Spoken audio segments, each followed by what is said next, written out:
Shalom. I am Rabbi Davidovich speaking to you on behalf of the webyeshiva.org from Efrat, Israel. I'm going to talk about this week's Torah reading, which is Parsha Balak. Now, Balak is an interesting parsha. Who is Balak? Balak is the newly selected king of the country of Moab. And Balak really is a hater of the Jewish people, a hater of the children of Israel, and wants to determine how in the world he can defeat them. Now, he sees that the children of Israel have had God on their side all the time. He knows about the miracles of the Red Sea, what happened with Egypt. He knows what happened when the children of Israel wanted to cross the land of Sichon, and they just asked for permission to go across the land. They wouldn't take anything. Even if they took water, they would pay for it. And not only did the king refuse them, they attacked Israel. And as a result of this defensive battle, the nation of Sichon was destroyed, which is an interesting thing because it sort of indicates a little bit about the root of anti-Semitism, how our enemies seem to hate us, hate the Jewish people, no matter what we do. We've had a number of defensive wars started by various Arab countries against Israel, trying to destroy us, and we defend ourselves, and they get destroyed and conquered in the meantime. Not a new story, but let's talk about what Moab saw this. He understood that he could not physically overcome the children of Israel, so he thought the only way to do this was to try to get them to sever their connection with God. So to do this, he had to fight a spiritual battle. So he turned to a wicked sorcerer named Balaam. And Balaam, he tasked with the job of cursing the children of Israel. Now, we learned some very interesting things from some of the things that Balaam said. While he wanted to curse, his words came out as blessings. For example, at the very beginning, it says in the Torah that Balaam turned towards the desert. What he was trying to do was to give an illusion that, these people aren't so great. They worship the golden calf. So therefore, you should let me curse them. He was trying to be able to sever the relationship between the children of Israel and God. He wasn't successful. But from his attempted curses, we have all of the curses initially turned to blessings. Only 2 remained as blessings forever. And the 2 that remained were blessings. I'm going to talk about that just for a moment.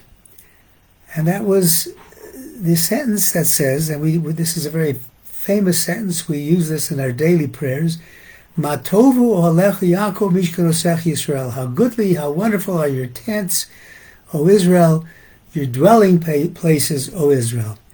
And the commentaries refer to these the tents and the dwelling places as representing our places of worship and our places of study, the Batei Knesiot and the Batei Midrashot, the shuls and the study halls. He says those will never be destroyed. Why is that important? Because through the study of Torah, we have a connection with God. Through prayer, we have a connection with God. Through the study of Torah, the Torah teaches us that we have to do it in a united fashion. Before the Torah was given, it says that Vayichan ha'am neged hahar, the whole Jewish people stood next to the mountain just before the giving of the Torah. And the word Vayichan is in the singular. It's referring to all of the people. But why is it singular? As Rashi there says, because at that time the Jewish people were totally united. They were as if they were one person and one heart. That's what Torah, the study of Torah, does. Torah is a uniter. Tefillah, prayer, which is the second part of the equation, also unites people. We come to the synagogue and we join together in prayer to God, not in talking about idle things, but in really thanking God for the wonders that we have. So those two things would never be destroyed. Now,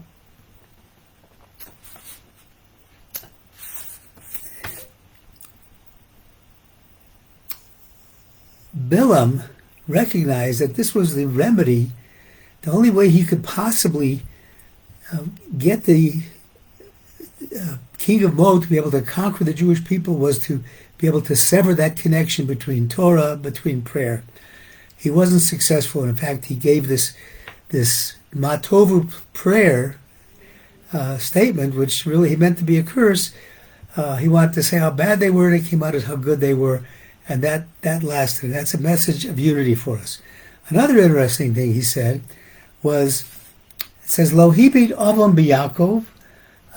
He saw no harm, no sin in sight for Jacob.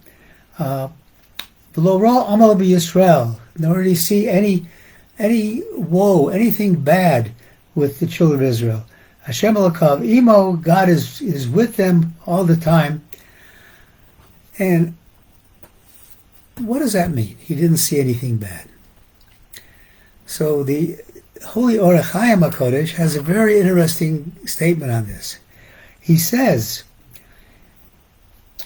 that when he was looking at the tents that we just talked about, he saw everybody going about their service of God, working hard. It's in the desert, they're doing whatever they have to do, but it wasn't an easy task. They're working hard, but they didn't seem exhausted.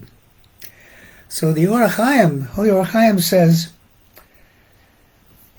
that it was interesting because tzaddikim, when they were doing the commandments, fulfilling the commandments, they were working hard at fulfilling the commandments, but it seemed to them that they weren't working at all.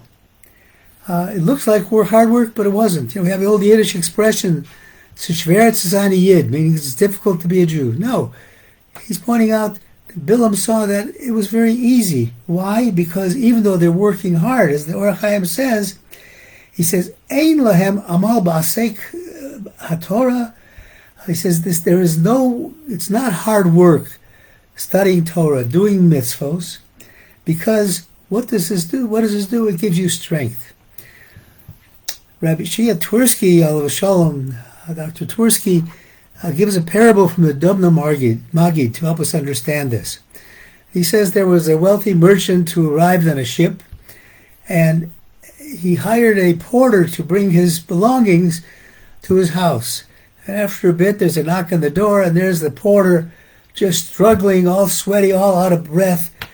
And he takes a look at the boxes that the porter brought, and he says, "Those aren't my belongings. You didn't bring my things." The porter says, "What are you talking about? You didn't even look at them yet." He says, "I'm a jeweler. I'm a jeweler. Carrying my load would not tire you out. Carrying my merchandise would not tire you out."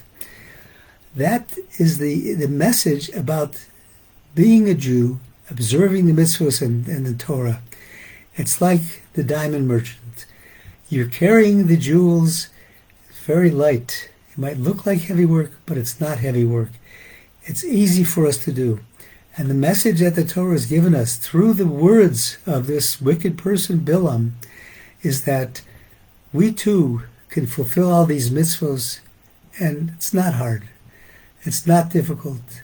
So I bless us all that we should find the ease of fulfilling God's commandments and the recognition of the importance of keeping the connection of these two things, Bati Knesset, Bati Midrashot, the house of prayer and the house of worship. Thank you for listening on behalf of the webyeshiva.org. I wish everybody a wonderful Shabbat. Shabbat Shalom.